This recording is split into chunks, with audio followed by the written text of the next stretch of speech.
Bon dia a tots i totes. Déu-n'hi-do la quantitat de gent que hi ha avui. Estic una mica nerviosa perquè no, es como molt especial per mi que estigui la Marcela hoy aquí. Decía que para mí es un placer tenerte hoy aquí. Esta actividad está enmarcada dentro de las actividades que hacemos dentro del día del 8 de marzo. Y bueno, es una actividad que Marisol pensó que sería importante hacer. Hemos conseguido que estés aquí con nosotras y la verdad que yo estoy súper contenta que podamos contar con tu presencia hoy aquí. Hoy os presentaré un poco, yo simplemente os presentaré a Marcela y luego ella pues hará lo que sabe hacer, que es estar, ¿no?, con todas nosotras y explicarnos sobre feminismo. Ella es Marcela Lagarde de los Ríos, es una de las referentes de feminismo más importantes actualmente. Digamos que no es fácil resumir su currículum, pero voy a intentarlo un poco. Ella es catedrática de la Universidad Nacional Autónoma de México, es antropóloga e investigadora mexicana, especializada en etnología y la mayor referente de feminismo en Latinoamérica. Fue elegida diputada del Congreso mexicano entre 2003 y 2006 y durante su legislatura destacó su trabajo a favor de los derechos de las mujeres. Acuñó el término feminicidio para describir la situación de Ciudad Juárez, en México, y logró la creación de una comisión especial de feminicidio en el Congreso para investigar el asesinato de mujeres en Ciudad Juárez. Dirigió la investigación diagnóstica sobre violencia feminicida en la República Mexicana, por lo cual se descubrió que el feminicidio no es exclusivo de Ciudad Juárez. Ha sido una de las principales impulsoras de uso contemporáneo del término sororidad, del cual hoy nos hablará en la conferencia, y aparte es autora de libros y artículos sobre género, feminismo, desarrollo humano y democracia, poder y autonomía de las mujeres, también sobre la sexualidad, el amor, el trabajo, la violencia, la subjetividad política, feminista, la sororidad, entre otros. Algunos de estos libros los podéis adquirir después si queréis. Y bueno, en su último libro, que se titula El feminismo en mi vida, que es, y tal como se define ella misma, un recorrido por la República Feminista. Finalmente, el 28 de octubre de 2010, recibió la medalla al mérito ciudadano otorgada por la quinta legislatura de la Asamblea Legislativa del Distrito Federal. Y como decía, para mí es un placer tenerte hoy aquí. Y bueno, adelante, gracias. Muchas gracias. Gracias.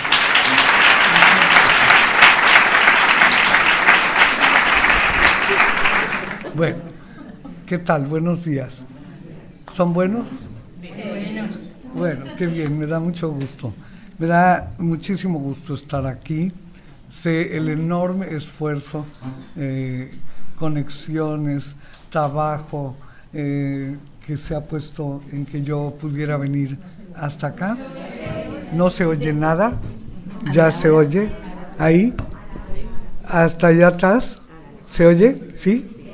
Bueno, que ha habido mucho esfuerzo para que yo esté aquí, de muchas personas que han intervenido preparando mi llegada y mi viaje para acá, y aprovechando otros viajes y aquí estoy.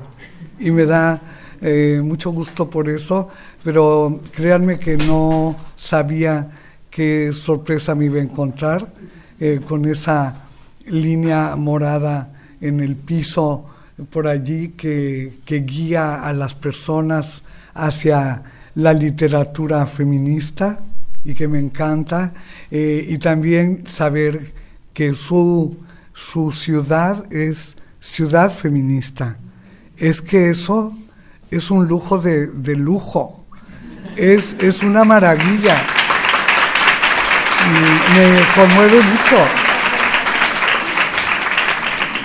Me conmueve mucho porque así como ayer en una gran parte del mundo salimos las mujeres a manifestarnos, a denunciar, a exigir, a divertirnos, a reírnos, los hombres buena onda también ahí estaban, y eso, bueno, pues me parece fascinante hoy estar en una ciudad feminista que me parece un enorme aporte a la cultura contemporánea, que una ciudad decida, supongo democráticamente, llamarse ciudad feminista y serlo, y irnos mostrando cómo es una ciudad feminista, qué es lo que queremos, una ciudad para vivir, una ciudad para convivir, una ciudad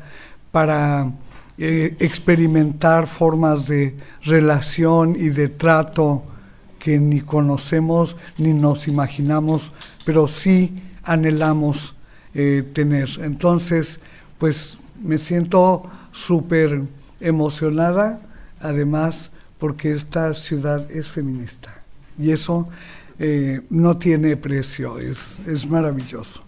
Bueno, se supone que vamos a hablar sobre feminismo, desde luego, que ya empecé y ustedes ya llevan rato, y feminismo y sororidad. La sororidad y el feminismo como estrategias para lograr cambios en el mundo y, bueno, pues para ir avanzando en resolver los grandes problemas del mundo contemporáneo que nos preocupan a las feministas, que le preocupan a mucha gente que no es feminista y que algún día a lo mejor lo será, y que bueno, que están en la agenda feminista global y que abarcan a los países que se reconocen en esa globalidad y que suscriben pactos, acuerdos muy diversos, no solo mercantiles y financieros, sino también pactos culturales, educativos, pactos, por ejemplo, en torno a la violencia contra las mujeres y las niñas, que se van realizando desde hace más de 20 años en el mundo para ir identificando qué es la violencia contra las mujeres y las niñas. ¿Tiene algo de específico? ¿Es distinta a otras violencias? ¿De qué se trata? Según Kate Millett, una de las grandes del feminismo contemporáneo, murió hace unos años apenas, todas las violencias son patriarcales, todas las violencias son patriarcales, porque son la vía dañina para hacer algo más. Y por lo tanto, dice ella, que el patriarcado es violento con los hombres. Y eso tenemos que considerarlo y identificarlo. Los niños contemporáneos tienen que tener el derecho a no ser machistas, como un derecho de su humanidad particular. Y bueno, ¿qué sociedad? Supongo que una que vive en una ciudad feminista nos puede plantear alternativas para ese grave problema de el ensañamiento patriarcal de hombres contra hombres, al grado de que esa violencia masculina patriarcal ha generado guerras brutales, holocaustos, diásporas. O sea, la violencia también tenemos que mirarla en ese sentido, si no, no vamos a avanzar. Dice Kate Millett que los hombres son violentos contra los hombres adultos, contra los chiquitos, los hombres adultos contra los adolescentes, los hombres adultos contra los viejos, en las sociedades en que se excluye a los viejos, los hombres adultos contra aquellos que no tienen todas sus habilidades y capacidades para movilizarse, para participar, para trabajar, etc. Hay violencia, allí hay que verla. Por eso, fíjense qué interesante, el movimiento feminista de cada época, en cada lugar, ha encontrado unos aliados muy interesantes, que han sido aquellos movimientos de hombres y luego civiles de objeción, de conciencia frente a la milicia, frente al ejército, frente no querer hacerlo. A mí me tocó venir a España cuando se eliminó el, ¿cómo se llama? El servicio militar obligatorio. Ese militar obligatorio, y bueno, es un tema de vivir desde la civilidad, ¿no? Y esa es una exigencia en la que podemos ir aliadas y aliados, mujeres y hombres, no porque los hombres nos apoyen a nosotras, sino porque también necesitan zafarse del patriarcado y necesitan despatriarcalizarse. Y aquellas que los despatriarcalizaren serán unas grandes despatriarcalizadoras.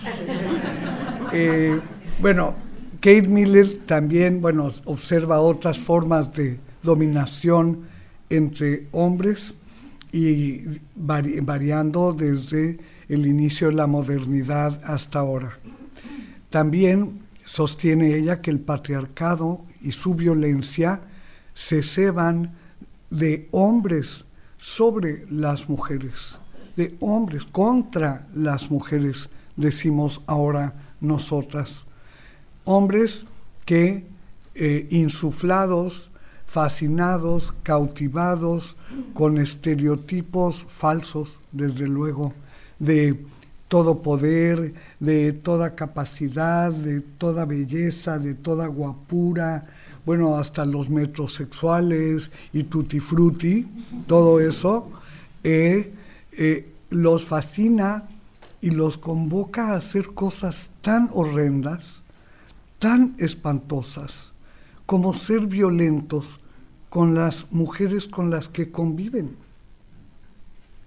con sus hijas, ser violentos con sus compañeras, esposas, amigas cariñosas, de fin de semana, como sea, no me importa, de vacaciones, pero en la convivencia con las mujeres, los hombres violentan a las mujeres.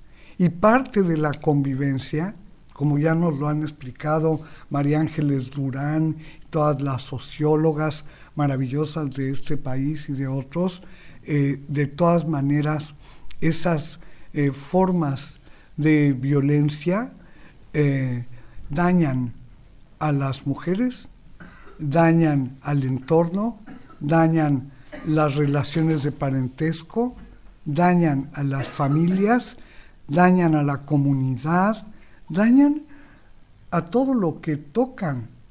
Las ondas de la violencia son enormes, abarcan no solo el lugar donde caen, sino como esas ondas que se amplían y amplían y la verdad son ilimitadas. No es cierto que el feminismo ponga al hermano contra la hermana.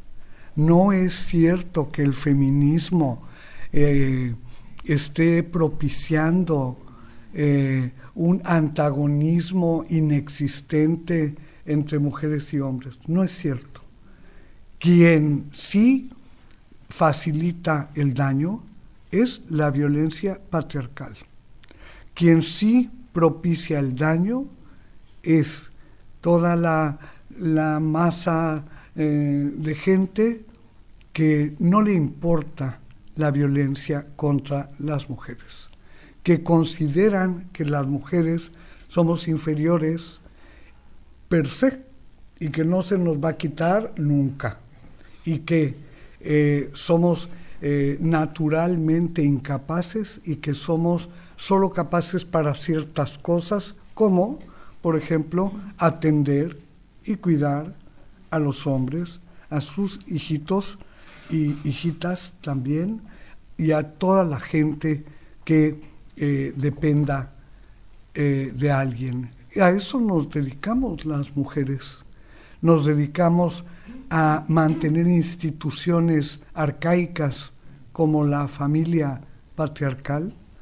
Nos dedicamos a trabajar y trabajar, ganando, según las cifras de estos días para España, no me acuerdo, pero de mi país, son a veces la diferencia, la brecha salarial es de 40% entre mujeres y hombres, y depende, porque si incluimos el trabajo invisible, bueno, pues ya estuvo, el aporte de las mujeres al PIB es enorme, invisible, y además las mujeres no recibimos pago por ese trabajo.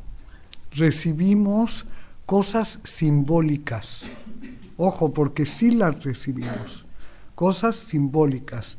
Tener la maravilla de estar con uno, que nos mire, que nos dé vida con su mirada, porque nosotras no sabemos realmente si estamos vivas o no. Necesitamos uno que venga y diga, oye, qué bien te ves, ¿de veras? ¿Te parece? ¿Quedó? Necesitamos el terciar, porque el patriarcado ha hecho que las mujeres no podamos mirarnos directamente, sin la mediación de la mirada masculina de la época. La que quiere Barbies, la que quiere mujeres en prostitución a la mano, la que quiere beneficiarse de la trata de mujeres y niñas con fines de explotación sexual y laboral, etcétera, etcétera. O sea, que el tema es que el feminismo lo que se propone, y aquí sí quisiera disentir de cosas que he oído en estos días, lo que se propone es prevenir la violencia. Fíjense eso, y sabemos cómo hacerlo, sabemos cómo prevenir la violencia, y luego también nos proponemos sancionar a quien cometa daños contra las mujeres. Y desde luego atender a las mujeres que han sido dañadas por esa violencia patriarcal. A mí me asombra y me conmueve ir a tantos lugares de este mundo mundial, en América Latina, en España, donde son mujeres jóvenes, magníficas, llenas de anhelos, les brillan los ojos, quieren hacerlo todo y lo demás. No digo que tengan esperanza, tienen expectativa de lograr todo eso, y se dedican a atender a mujeres que han sido violentadas, a sanar psicológicamente a estas mujeres, a darles terapias de crisis, terapias de profundidad, terapias porque ya no hay manera de salir de eso, o apoyo laboral para buscar cómo, o becas para mujeres que han vivido violencia, como pasa en mi país, que si seguimos allá como vamos, no nos van a alcanzar las becas, porque la violencia es brutal contra las mujeres y las niñas. Y hemos logrado, el movimiento feminista, que haya un aporte económico del gobierno y del Estado para que estas mujeres puedan vivir un año después de salir de los refugios o de las terapias o de el trabajo con su autoestima, su empoderamiento, que tengan dinero para poder vivir. ¿Por qué? Porque las mujeres somos las pobres de este mundo. Y el feminismo se ha planteado otra manera de redistribuir la riqueza social, la riqueza producto del trabajo y del empleo y del no empleo y del subterráneo y del visible y del invisible, las mujeres no acumulamos capital. Las mujeres no somos dueñas del capital. No somos dueñas del capital financiero o industrial, no somos dueñas del capital. A veces las ricas tienen una tarjeta que es I.O., pero no pueden tener dinero en efectivo para que las puedan controlar en sus familias, en qué gastan ese dinero. Yo he trabajado con muchas mujeres así. Me acuerdo una que nos llevaba pasteles a cada sesión del grupo de conciencia. ¿Y por qué traes pasteles? No paga. ¿Por qué no paga? Era pagado. ¿Por qué no paga? Es que no tiene dinero. Es la más pobre que hay aquí. Eran dueños, su marido, de una cadena de panaderías en la Ciudad de México, como unas 20, esas riquísimas, y lo que podía hacer era sacarse un pastel y llevarlo y con eso pagar. No tenía dinero. Y un día ustedes tendrían que hacer un buen taller sobre dinero y empoderamiento, pero visto así, como dinero. Y tampoco tenemos acceso a una gran cantidad de puestos de trabajo, de empleo, aunque tengamos a veces la capacitación y seamos profesionales y tengamos todos los méritos para poder estar allí. Bueno, todo esto es lo que quiere eliminar el feminismo, y lo han querido hacer las feministas que usaban polizón y miriñaque, y nosotras que ya vamos descuajeringadas, así como vamos, ¿no? Porque hasta eso hemos querido cambiar la moda y hemos querido intervenir en la moda desde las grandes modistas que empezaron a diseñar para las mujeres comunes y corrientes, las que trabajan en lo público, pero que vayan bien vestidas. O como en mi país, por ejemplo, que ahora se hacen cooperativas de mujeres bordadoras, tejedoras, que tienen una sabiduría centenaria y hacen cosas nuevas para poder vivir de su arte y que no se los roben los y las diseñadoras de modas, sino que tenga etiqueta, que tenga marca, y bueno, para que las mujeres podamos reconocernos como autoras, como productoras, como empresarias, como lo que queramos ser. Y bueno, eso es lo que hace el feminismo. Y luego además, cada vez de mejor humor. No sé si se han dado cuenta.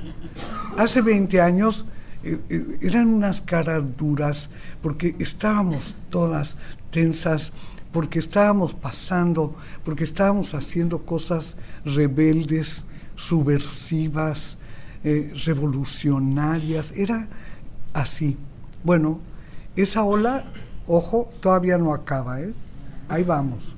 Es esa ola que se inició en el siglo pasado y que, bueno, las inaugurales, las pioneras, estamos vivas, muchas, otras están muriendo. Murió recientemente, y lo digo en un afecto enorme de cariño y sororidad, murió Carmen Alborg, que yo les recomiendo que conozcan quién fue Carmen Alborg, que fue una rompedora ministra de Cultura que permitió abrir espacios a la cultura en sus cambios enormes, y fue una feminista todo el tiempo, fue senadora, fue amiga feminista, fue entrañable. Es autora de Malas, libro súper recomendable, súper Malas, otro libro súper recomendable, Locas, Loquísimas. Ella decía como una cabra, locas, malas y Reverdecer. El último es Reverdecer, que es su libro de feminista envejeciendo, pero en vez de decir, como se señala casi siempre, las pérdidas de habilidades, de la enfermedad, las discapacidades, en fin, ella lo pone, claro que lo pone, pero plantea sobre todo la oportunidad de eso, de reverdecer por ser mujeres sabias después de tanta experiencia, tanto estudio, tanto trabajo, tanta legislación, tantas cosas, y es posible reverdecer. La vimos reverdecer poco antes de morir y bueno, murió afortunadamente, ya no sufrió más y bueno, le hicieron un homenaje precioso, que fue un honor también estar allí, un acto absolutamente sororal. Había hombres y mujeres hablando maravillas de Carmen, queriéndola muchísimo. Era una mujer que se dejaba querer y la queríamos muchísimo. Y otra que quiero traer aquí sororalmente es a mi queridísima amiga del alma, Elena Las Heras, de la Librería de Mujeres de Madrid, que les recomiendo mucho. Cuando vayan a Madrid, pasen a la Librería de Mujeres, que es un sitio de encuentro. Ya sabemos cómo son nuestras librerías, como las librerías de ustedes acá, y ahora estoy mirando aquí una librería portátil. Hay que aprovecharla porque luego no se consiguen, me quiero llevar varios. Bueno, Elena Las Heras fue mi editora durante 25 años, por eso muchos libros míos están publicados en España, y en México me dicen que por qué publico tanto en España. Digo, pues es donde quieren que publique, o sea, de veras, la gente cree que uno tiene superpoderes y que puede llegar y decir, publica, ¿qué es eso? No, nos cuesta mucho. Me acuerdo que yo venía año tras año a dar cursos a la Librería Mujeres, a un grupo feminista de la Cooperación Internacional que abrieron un espacio de estudio de género que se llamaba Mujer y Desarrollo, y había que ver el desarrollo desde una perspectiva feminista de género, y yo venía a dar esa parte del curso, y iba a la librería, dejaba todo lo que había ganado, que no era mucho tampoco, y me regresaba a México, pero con libros. Había comprado libros que no llegaban a México entonces, y un día comprando libros con mi amiga Neusa, que es mi amiga del alma, en la Librería Mujeres, ella me llama y dice, Marcela, aquí te buscan. Y yo digo, ¿quién? ¿Nosotras? ¿Quiénes son nosotras? Bueno, las de la librería, te queremos pedir un favor, haznos un libro, cosa que también les dije, oye, no es tan fácil, ¿no? Haznos un libro sobre desarrollo y género. Y pues acababan de publicar uno de Vandana Shiva, que es ecofeminista oriental, y bueno, tiene ese enfoque de la espiritualidad y muchas cosas, ¿no? Entonces querían algo distinto, contrastable, pero digamos sumar enfoques. Y bueno, entonces les dije, bueno, acepto, pero el libro ya sé cómo quiero que se llame: Género y Feminismo, Desarrollo Humano y Democracia. Bueno, si tú dices, sí, si no dice feminismo, no quiero. Y si no dice democracia, tampoco quiero. Y si no dice, entonces lo que yo quiero, ¿qué libro me gustaría leer a mí? Pues ese. Y tal cual, como yo ya sabía un montón del tema, porque había dado el curso 6 años o 5 en Madrid, entonces pues me fue absolutamente fácil, pero yo tenía hecha la investigación previa, borradores, fichas. Entonces me encerré un par de meses en mi casa y salió el libro con mis editoras. De ahí para acá han publicado, este es el último, que se llama El feminismo en mi vida, que ese es un ejercicio que yo hago con mujeres y a veces con hombres. ¿Qué ha pasado en tu vida con el feminismo? ¿Qué ha pasado en tu biografía? ¿Qué ha pasado en tu entorno? ¿Qué ha pasado con el feminismo y en qué ha evolucionado el feminismo también? Y bueno, mucha gente creyó que yo iba a contar todos mis chismes personales. El libro se llama El feminismo en mi vida, hitos, claves y utopías.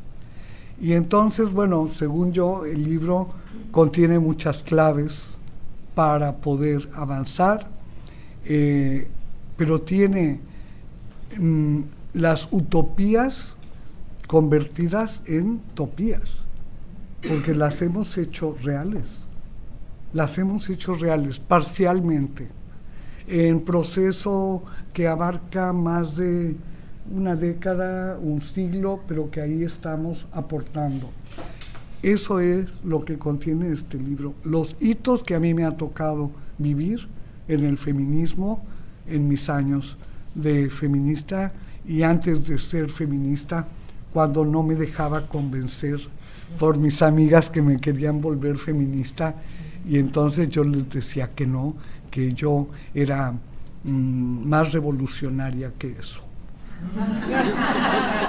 Y bueno, los debates que había entonces, los debates que hay ahora, si feminismo o machismo, vean el periódico de hoy, ¿no? Donde en un cartel ponen eso que dicen los conservadores terribles y reaccionarios, como si fuera comparable el feminismo y el machismo. No es comparable. El machismo es, en primer lugar, una actitud, y son prácticas personales, sociales, comunitarias, estatales, prácticas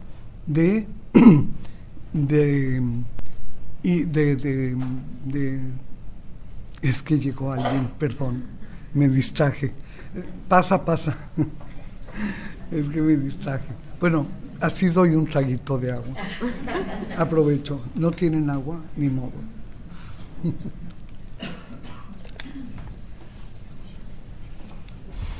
Ya no sé en qué iba, pero iba en los hitos, las claves, las utopías, eso dije, ¿no? ¿El machismo era? El machismo. Sí, y el machismo lo podemos encontrar, lo sabemos identificar en las personas. Cualquiera de nosotros puede saber en serio quién es machista y quién procura todos los días dejar de serlo. El machismo es el otro lado de la misoginia. Las personas machistas son siempre misóginas, siempre. Y esto quiero decir que pueden ser mujeres y hombres machistas y misóginos. Las mujeres también podemos ser misóginas, y de esa misoginia en la que nos hemos educado, criado, hemos vivido, hemos aprendido a comportarnos hasta que nos damos cuenta de que no es que las demás personas sean machistas y misóginas, sino una misma también lo es. Y yo convoco a que cada quien identifique sus actitudes, tratos, lenguajes, un sentido del humor machista y o misógino, y van a ver que no les alcanzan, como dicen aquí, folios y folios, porque es todavía una cultura bastante hegemónica. La cultura feminista tiene que avanzar en un orden social muy, muy reaccionario contra la emancipación de las mujeres, contra la libertad de las mujeres, contra la independencia de las mujeres, la autonomía que queremos muchas mujeres para poder decidir sobre nuestras vidas, nuestros cuerpos, nuestro futuro, nuestra historia, nuestra actualidad política, para poder decidir nosotras sobre todo lo que nos queremos que nos competa. Entonces, la misoginia entre las mujeres se manifiesta como enemistad. Yo he escrito bastante sobre el tema. En este libro hay 4 artículos escritos a lo largo de 30 años de mi que se ve cómo yo fui procesando mi conciencia sobre el género, mi identidad, pero también cómo fui identificando esa enemistad entre mujeres.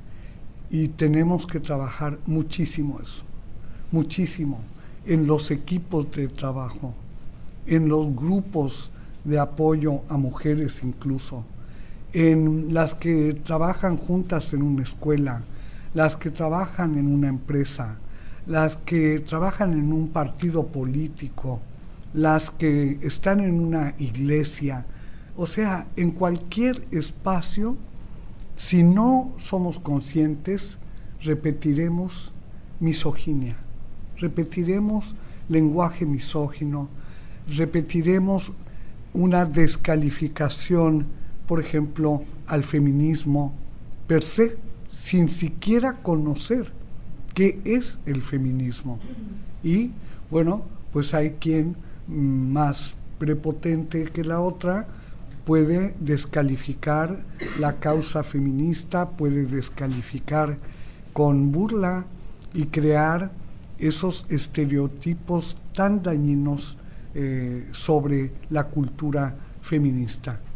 La enemistad entre mujeres es el resultado de esa cultura patriarcal entre mujeres que no han hecho conciencia crítica, conciencia feminista de sí mismas. Entonces, bueno, ¿qué hacer para superar la enemistad entre mujeres? Fortalecer la conciencia de género, fortalecer la conciencia histórica de género. Por ejemplo, aprovechar estas fechas tan extraordinarias para leer algo de historia del feminismo en Barcelona, de historia del feminismo en Europa, de historia del feminismo.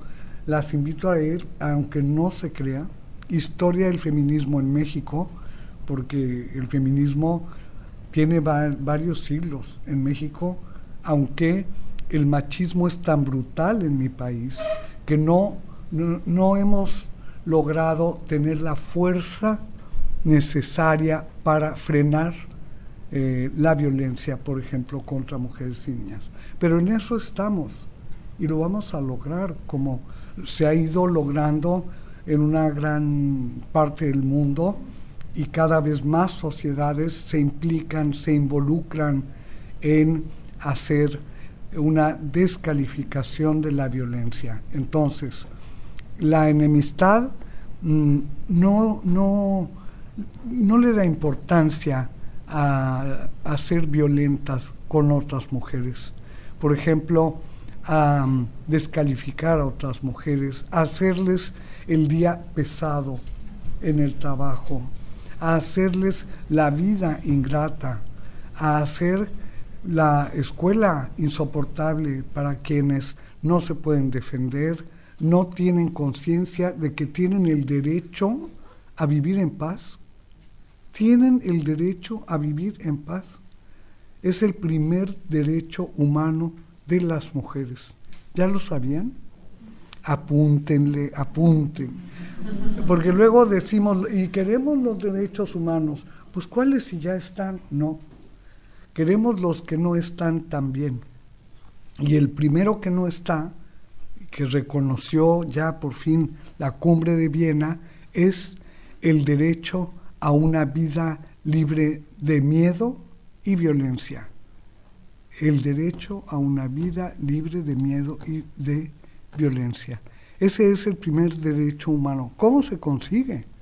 Bueno, lo que hemos hecho en el mundo mundial, porque algún día tenía que ocurrirse, es reprobar la violencia, nombrar la violencia, identificar la violencia en sus tipos y modalidades, no nada más la violencia a lo bestia, no, en sus tipos. No es lo mismo la violencia psicológica que la violencia económica, y a lo mejor van juntas en la misma mujer al mismo tiempo, pero también puede haber violencia comunitaria, como sucede en muchos lugares en que es la comunidad la que es violenta con las mujeres y no les conculcan sus derechos humanos, como por ejemplo ayer a las mujeres en Turquía que salieron simplemente a hacer uso de su derecho a disentir y de manifestación pública. Bueno, fueron gaseadas, según dice el periódico, y las mujeres turcas en unos años han subido y bajado. Un día tienen derechos, al otro día no tienen derechos, y bueno, lo que se trata es de decir los derechos. ¿Cuáles? ¿Cómo se consigue que la comunidad no sea violenta contra las mujeres? Generalizando los derechos humanos de las mujeres. Así de fácil. Otra, localizando a los violentos y colocándolos en el área simbólica y real del mundo del delito, de la justicia, del acceso de las mujeres a la justicia. Por lo tanto, en el espacio penal, aquellos que son violentos, pues ya no van a ser aceptados, sino que miren, hay una penalización de tanto si hacen esto, y hay otra de tanto si hacen aquello.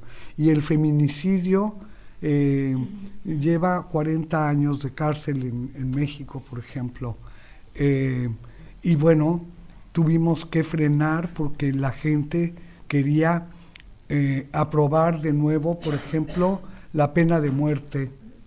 Y nosotras, las feministas, tuvimos que salir a decir que estábamos por el Estado de Derecho democrático y pacífico y que no estábamos de acuerdo en usar la violencia para terminar con la violencia, porque además no se termina así fácil. En cambio, si vamos logrando reconocer a hombres no violentos, hombres que pueden decir con verdad que nunca le han pegado a una mujer, hombres que pueden decir que no han sido desleales a una mujer, hombres que pueden decir que no han robado a una mujer, no la han explotado.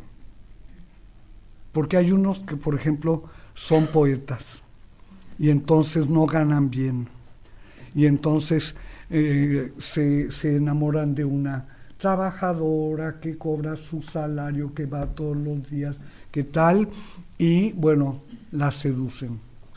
Y entonces le dicen, es que yo soy artista, no me puedo ir a la calle, ¿a qué? Estoy pensando, estoy sintiendo, soy filósofo. Cuando las filósofas talachamos todo el tiempo y para ganar con qué vivir y comer, ¿no? Pero bueno, vamos identificando con qué hombres sí podemos ir en una travesía conjunta y con qué hombres no. Y más vale que se retiren pronto, porque nos hacen perder el tiempo. Mucho tiempo. Bueno, me da mucho gusto.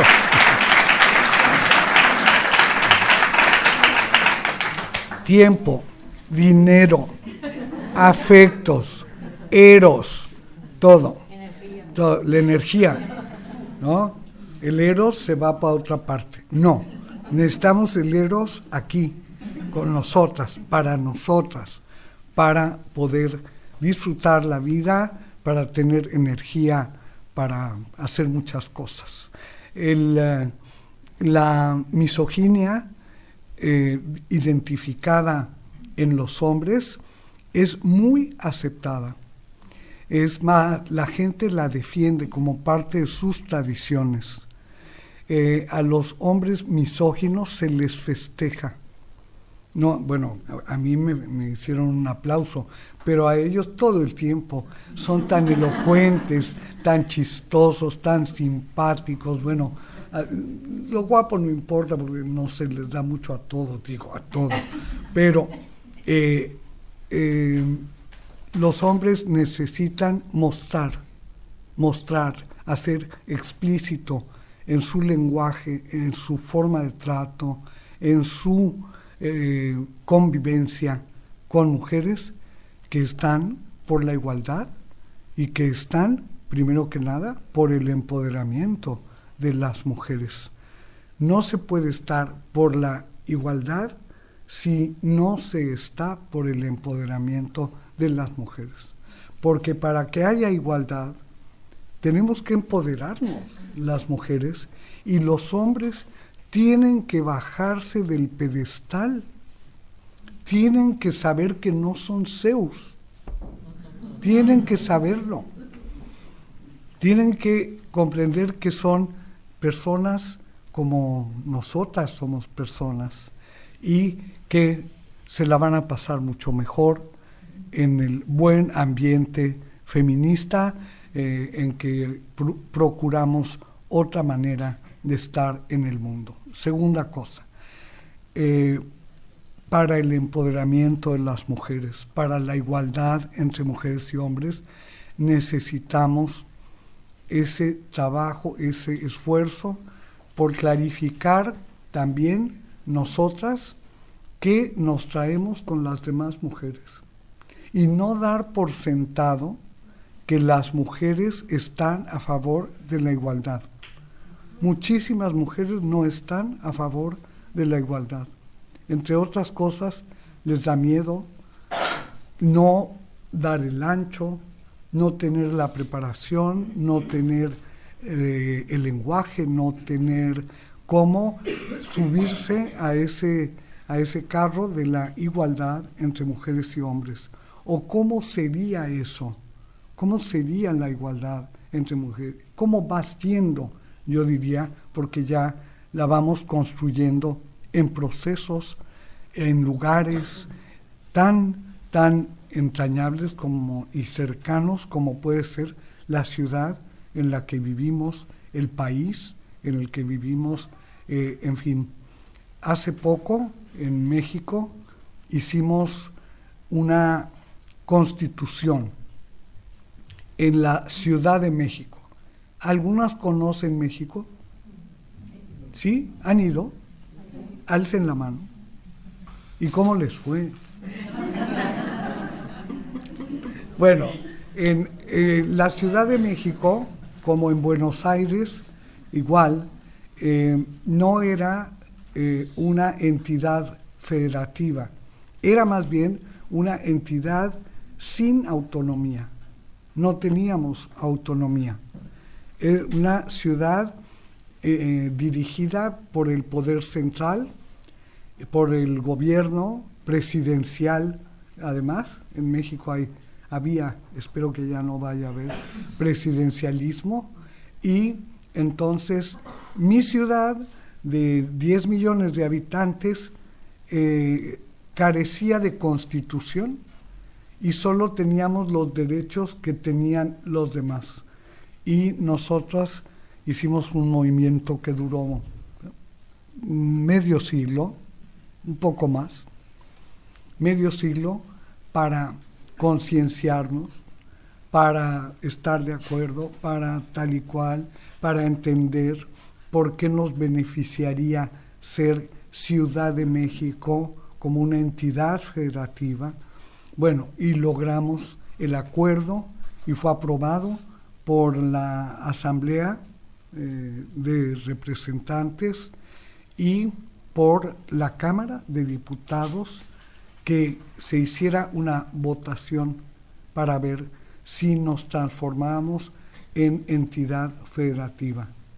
Y ganamos, y con todas las de la ley fuimos a hacer una constitución, una nueva constitución, así se llama, la nueva Constitución de la Ciudad de México. Cambiamos de nombre, antes se llamaba Distrito Federal, ahora se llama Ciudad de México, que nos encanta ese nombre, y nosotros somos, nuestra identidad decimos que es chilanga, somos chilangos, y yo soy chilanga, y hay quien dice Chilangolandia y todo, bueno, pero ya somos. Y entonces se formó un grupo de constituyentes, y yo tuve el honor de ser constituyente. Éramos 50 mujeres constituyentes y 50 hombres constituyentes. Paridad. La paridad la llevamos trabajando hace 25 años.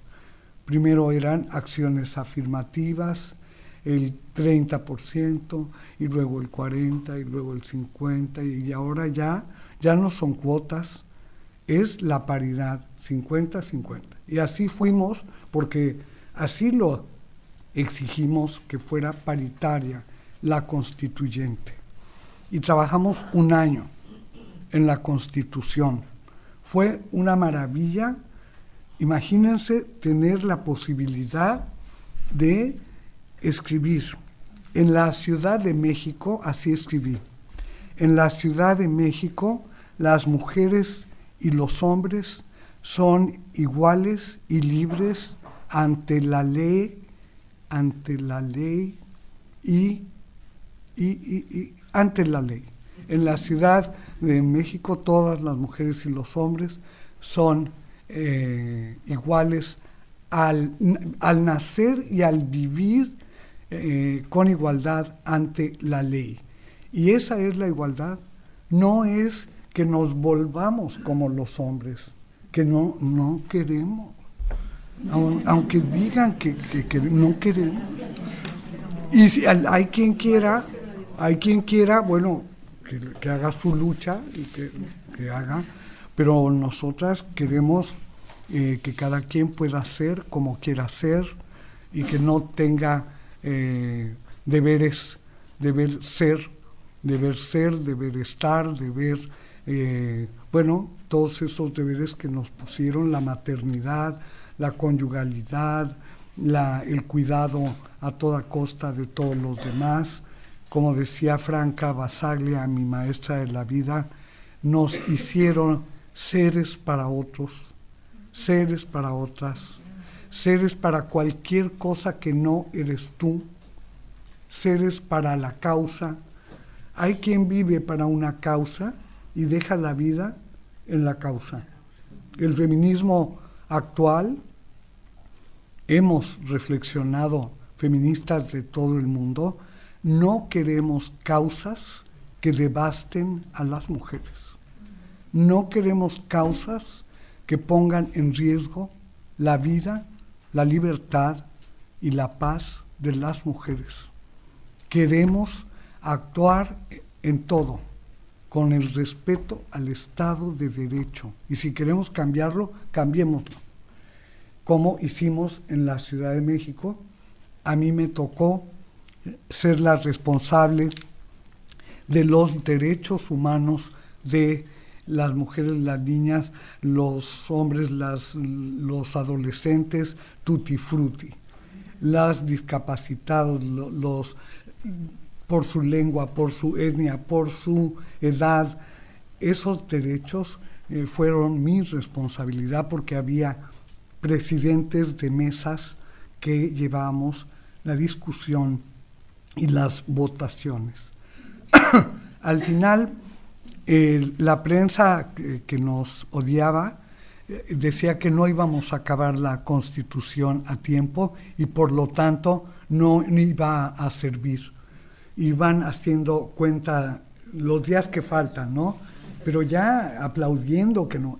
Trabajamos y trabajamos, no dormimos las últimas semanas y llegamos con la Constitución a la Asamblea para ser votada y se votó por unanimidad, menos un voto sistemático de un opositor que no debió haber ido ahí, más bien debió haber ido a comprar una palabra no, a hacer algo, pero que hacía, bueno, muy amable el personaje y además nos hizo pensar mucho en cosas que no veíamos y modificamos algunas cosas gracias a él y en fin y a otras colegas. Es fascinante poder inaugurar algo que hemos trabajado decenas, centenas de miles de personas durante muchos, muchos años y hacerlo bien. Y ahora estamos haciendo leyes secundarias para poder aterrizar los derechos, el acceso de las personas a los derechos humanos. Y la verdad que es un lujo. Ahí quería mencionar esas 50 mujeres. Lo primero que hicimos el día que llegamos y que llegas un poco a hola, ¿cómo estás?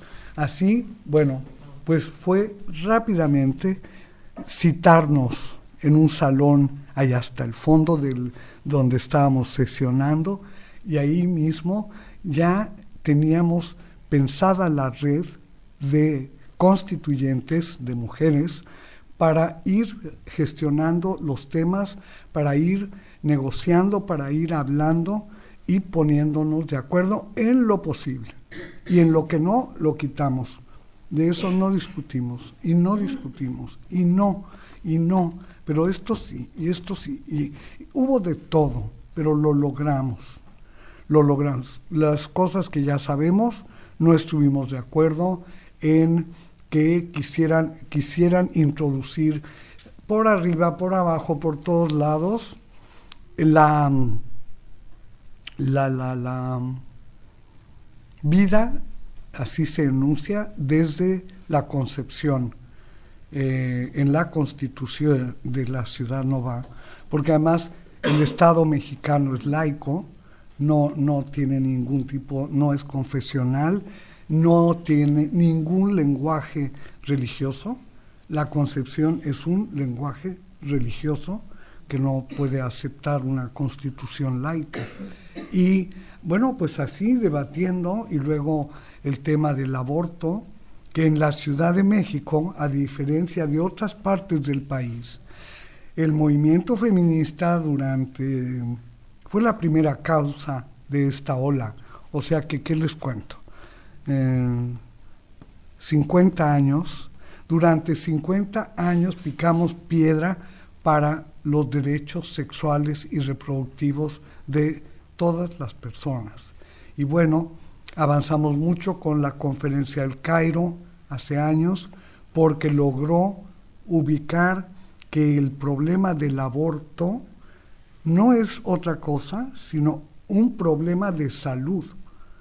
No nos metemos con la moral, nos metemos con la salud y la vida, asegurar la vida de las mujeres. Y bueno, ahí hubo debate enorme, pero como hemos estado en esa causa toda la vida, pues una legisladora constituyente que era lo opuesto al feminismo y todo lo demás, ella ya no sabía cómo hacerle, hasta que un día, bueno, me ponía cuatros, sacaba puntos de acuerdo raros, o sea, como se hace ahí, ¿no? Que le metes el pie sin que se dé cuenta un poco, todo eso que se hace, pero hicimos una gran red sororal entre las constituyentes y eso nos permitió un buen trato, siempre un buen trato, buenas maneras.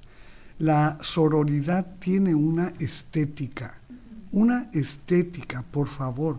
No se vale decir, como me ponen a mí, luego me dedican unas cartas con sororidad y yo digo, porque me conozco a la persona, lo bronca que es y todo, ¿no? No se vale. Se trata de ser amables.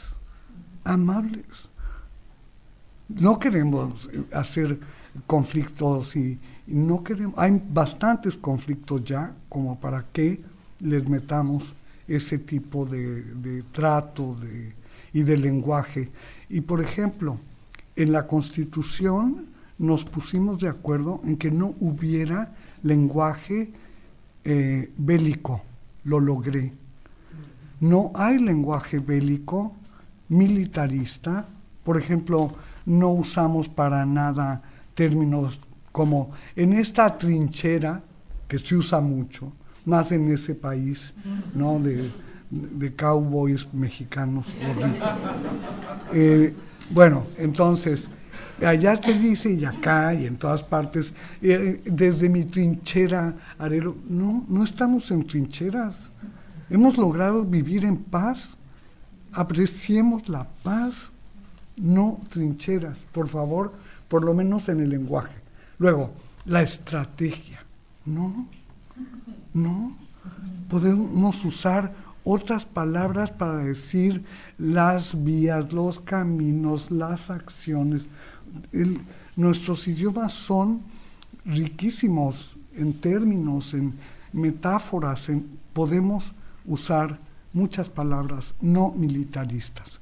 Aquí me nutro no de una feminista, sino de uno, diría Amelia Valcárcel, de un feminista, pero que no fue feminista, que era Antonio Gramsci, que fue un gran estudioso de la cultura, y él fue el que planteó el tema del lenguaje bélico, cómo impregna luego al lenguaje empresarial y luego del empresarial al comercio y luego las ciencias sociales y luego a los grupos que trabajan exactamente por otra cosa.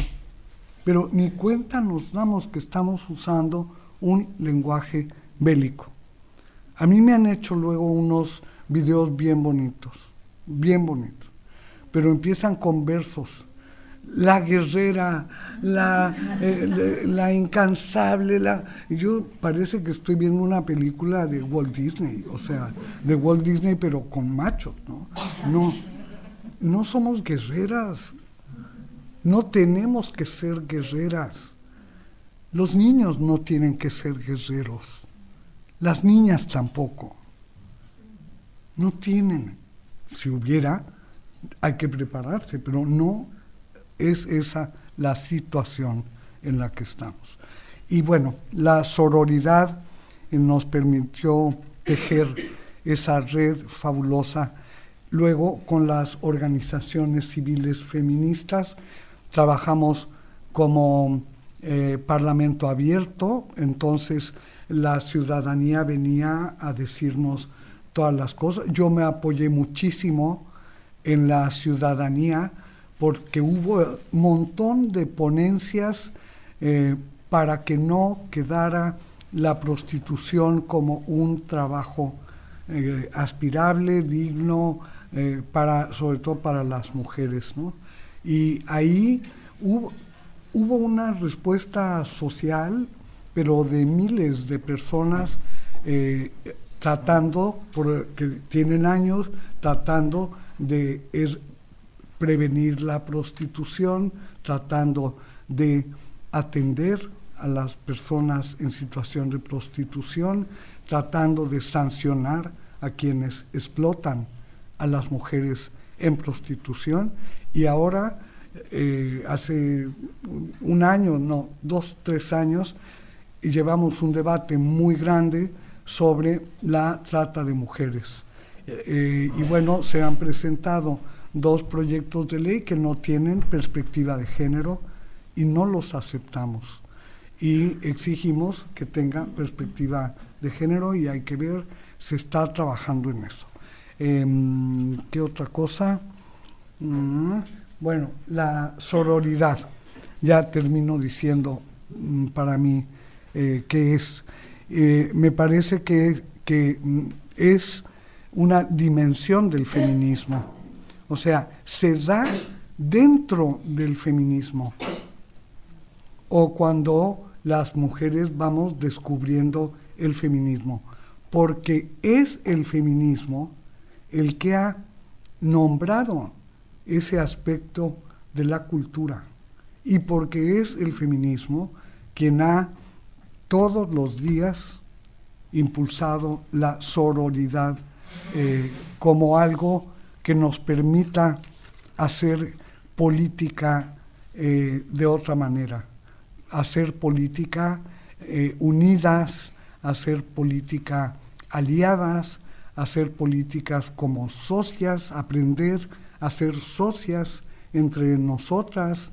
Eso ahora se usa un poco en la empresa, en el emprendedurismo, pero no en otras áreas, y me parece que hay que ser socias en muchas cosas. Ojalá podamos serlo. Y viene efectivamente esa sororidad de experiencias pasadas, en el pasado, de mujeres que fueron apoyadoras de mujeres. No eran feministas, pero se apoyaban entre sí. Mujeres en el campo, por ejemplo, en el campo ustedes, en el campo en mi país, hay comunidades que no hubieran sobrevivido si las mujeres no se hubieran apoyado a vivir a veces con malas caras, pero estando ahí para los momentos difíciles de otras mujeres, sus madres, en algunos casos, fueron quienes apoyaron a mujeres. En otros casos, sus madres no, pero una tía vecina que pasaba por ahí, sí, y entonces esa es la que sí te apoya, esa es la que sí te da, es una madre para ti. Las hijas también han apoyado a sus madres, aún sin ser feministas y sin suscribirse al feminismo ni cosas por el estilo, pero sí han apoyado a sus madres y lo han hecho a veces bien, a veces mal, con dificultades, es muy difícil. Pero si doy la vuelta, la sororidad no es eso, porque no está basada solo en los lazos de parentesco, no está basada en la familia, no. La sororidad es con otras mujeres autónomas y libres como queremos ser. Y es una relación supermoderna. Yo diría que es postmoderna del feminismo, porque le damos duro al patriarcado cuando las mujeres no salíamos. No es lo mismo salir 100, a mí me ha tocado salir 100, ni modo, esas éramos, que salir 500,000, que salir así, aquí en Madrid, en Valencia, en Buenos Aires, en Bogotá. Bueno, salimos y somos millones que hemos optado, que hemos dado el paso, que hacemos política desde la sororidad, desde ahí, la alianza y enredándonos, haciendo redes de mujeres, de apoyo. Incluso no nos conocemos a veces, pero nos podemos apoyar por las redes y podemos estar al pendiente de lo que pasa en otros países, apoyar a mujeres de otros pueblos. Yo venía aquí hace muchos años y había grupos de apoyo con las mujeres de Juárez, y yo los recibía con mucho cariño y con mucho gusto, y me parecía que habíamos en México dado un paso al sacar el problema del propio país y llevarlo al mundo internacional, que fue ese hecho lo que nos permitió difundir nuestra mirada sobre el feminicidio. Nos costó mucho tiempo. Aquí no se decía feminicidio. Es más, no creo que esté todavía en los códigos penales. Les va a llevar su tiempo. En México ya lo tenemos en todos los códigos penales, son 32 códigos penales, más el Código Penal Federal. Ya está. Tardamos 10 años en lograr eso. Y eso es lo que hemos hecho con la ley que hicimos. Si no hubiéramos hecho la ley, no tendríamos los delitos ni tendríamos los tipos y modalidades de violencia. Entonces, cuando se trata la violencia jurídicamente y legalmente, hay que ser muy exactos. No es lo mismo decir violencia doméstica que violencia familiar, que violencia... Bueno, nosotros creamos una categoría que es violencia feminicida, que es el conjunto de hechos de violación a los derechos humanos de la mujer o de las mujeres, y esa violación a sus derechos humanos la debilita al grado de quedar en una fragilidad tal que puede ser víctima de feminicidio por fragilidad de género. Por eso hay feminicidio, por esa fragilidad de algunas mujeres en nuestros países, donde se condensa lo peor de lo peor, donde están tradiciones más fuertes patriarcales o más ignorancia de los derechos y la ciudadanía. Por eso es tan importante llegar a una ciudad feminista, venir a la biblioteca, saber que aquí se estudian derechos humanos, se estudia ciudadanía de las mujeres, se ejerce. Y eso es el antídoto, yo lo sé perfectamente, al feminicidio. Bajará el nivel de feminicidio si seguimos ensanchando la cultura feminista. Van a ver, yo soy bruja, yo veo, soy vidente y veo el futuro, y lo vamos a lograr, y va a haber un tiempo en que las mujeres seamos intocables, simplemente porque seamos mujeres. Por la vida y la libertad de las mujeres, muchas gracias.